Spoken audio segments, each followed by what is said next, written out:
Hello everyone, my name is Jesse with Core Concept and welcome back to the Rollout DevTools modding tutorial. In today's video we are going to be looking at the events options in the DevTools. It's basically how you can add new travel events. This is probably one of the most in-depth sections, so this tutorial will probably run a little longer. You've been warned and we're going to dive right in. So the first thing that you're going to do, right click, new event. I've gone ahead and set up this whole event already and we're just going to go through it. I thought it might be faster to do it this way and just kind of explain, and you can see kind of what everything looks like when it is filled in. The description, the crew comes up to an automated checkpoint. Some drones come out looking specifically for cyborgs. They insist on searching the road train before allowing it to continue. This is what the player will be shown in the main event's description. Below that we have a calamity restriction where we're restricting it to the calamity that we created in a previous tutorial, so it will only happen during the rogue AI calamity. The options here, you can add up to 4 of them. More if you allow them to be conditional, but we'll get into that in a second. The first option that the player is going to be shown is allow the search. Not having any cyborgs anyway, the crew allows the AI to perform the search. After a quick pass, they are cleared to continue. Time modifier, minus 30 seconds. You can add required items. Basically, these items have to exist in the road train's inventory for this option to be available. Otherwise, the button won't even show. And departure requirements, you can say after selecting this option, these items will be required to leave the next stop. When you click add, you're prompted for a resource ID. So for example, spare tire from the base game and 2, hypothetically. We're not going to do that, but that's one way to add departure requirements. However, it does say not having any cyborgs anyway, so how does it know that we don't have any cyborgs? Well, that's where this Lua script comes in. There is a function called canApply. And from this function, we return a simple Boolean value, and we're going to return game.countCrewOfType cyborg is equal to 0. Now, if that is true, then we don't have any cyborgs in our crew. CountCrewOfType is a function that the game constant has within it, and the identifier here is the crew type that we created in a previous tutorial. So by using that function, we can limit this button to only show up when the player has no cyborgs. Then we have run the checkpoint down. The crew isn't about to let the AI have their cyborg allies and floor it. The road train slams through the blockade, taking some damage from the automated defenses. The crew takes some injuries. Some tires are blown and some additional fuel is used. The crew hopes it was worth it. The time modifier, what we're actually going to do is based on the logic that they floored it out of there and they had to go a little faster, they're using some extra fuel, so we're going to actually give the player an extra minute onto their next stop. So it's a 10% increase, but they're having a few extra restrictions, so it's kind of a trade-off. Now, there's a whole bunch of stuff that happens here, and so we're going to look at the Lua script that does it all. To apply this, we have the entry point function, which has to be called apply, and it will be called by the game when the user clicks the button that this script is attached to. So when they click run the checkpoint down, we're going to have our apply function called. You can define as many other functions in here as you want. As long as they don't have one of those reserved names, they're not going to get called. So the first thing that's going to happen is we're going to do some random damage to the crew.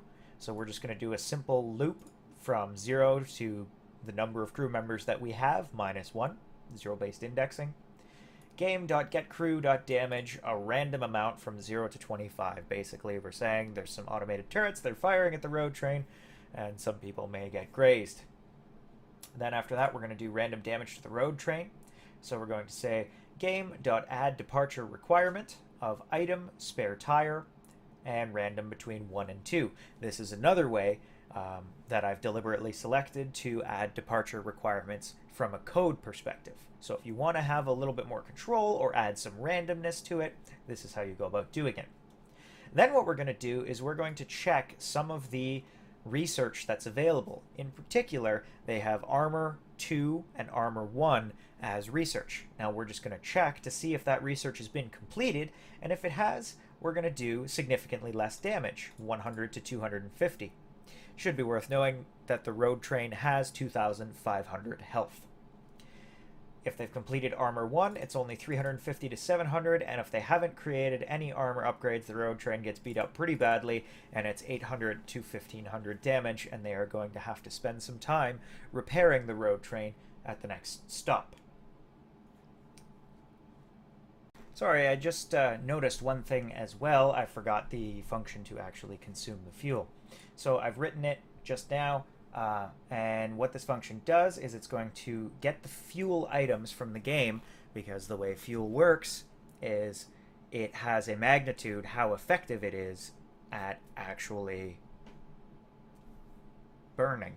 So for example, coal only has a magnitude of 0.5, so 1 unit of fuel actually requires 2 units of coal. So we have to kind of say we're using a total amount of, in this case, 40 units of fuel. That's what we want to consume in running away from this event. So we're going to get all of our fuel items. We're going to declare a local variable for how much is left, and then we're going to use the iPairs function of Lua, which is going to give us an index and a value, which is more what we're concerned about, in the fuel array that was returned, or rather the Lua table that was returned. We're going to get the magnitude of the fuel here, which, let's just say again for coal's sake, is 0.5, and the quantity that the player currently has. Now, we're not going to add any additional negative effects. If they don't have enough, we're just going to kind of assume that they get away anyway. So if you run into this and you had just enough fuel to get to the next stop anyways, good for you. Give the player a bit of a break once in a while. Why not? But we're going to get the inventory quantity. If the magnitude times the quantity is greater than our remaining magnitude, then all we have to do is deduct enough fuel so that the magnitude of the fuel deducted equals however much we have left. And we deduct that by dividing the remaining by the magnitude. So in the case of coal, say we need 40, and we have, 100 and whatever, let's just say 100. Remaining would be 40. We divide that by its magnitude, which is 0.5, so it will actually deduct 80 coal. Then we break out of our loop, and that's it. Otherwise, we're going to deduct the full amount of that fuel, and we're going to reduce our remaining counter by the magnitude of the amount we deducted. So this is an example of a little bit more of an in-depth function that exists here. And it will do damage to the crew, will damage the road train, and then we're going to consume the additional fuel. So having written and called those 3 functions, now we have our description.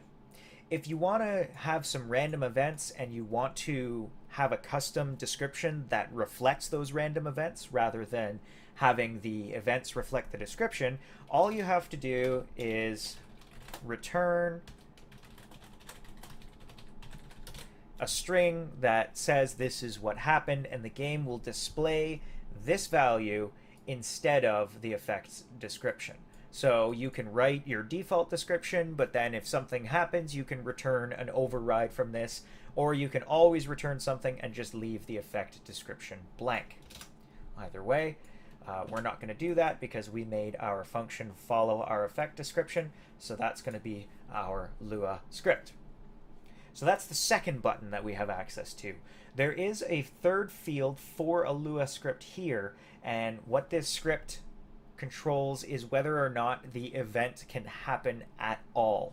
So right now we have a required stop count of 5, so the player has to at least be at stop 5 in the rogue AI calamity before this goes on the list of random events that can happen. But we could refine that even further using this Lua script here. We could say that they have to have, I don't know, enough microchips on board that a sensor goes off, or whatever, right? But the point is, you can get very technical with how you refine things here. In this case, the AI Hunters, I think this one doesn't require this Lua script, but I'm just going to create one. Let's call it demo for now. And you can see that it auto-populates, and there's only one function, one entry point function, and that's can apply. And you either return true or you return false. And that can be from functions or whatever. But yeah, that is the extent of adding events. So you can see you can get very technical with it. You can get very in-depth, very customizable, but there's also some very simple options that don't require any Lua either. So you can mix and match and kind of use what you're comfortable with. So that's going to wrap up this tutorial. Next up, we're going to be taking a look at the databases in the DevTools. It's going to be a relatively quick one, but it is a very important thing to be aware of depending on what your Calamity script does. So thank you all for watching, and I will see you in the next tutorial.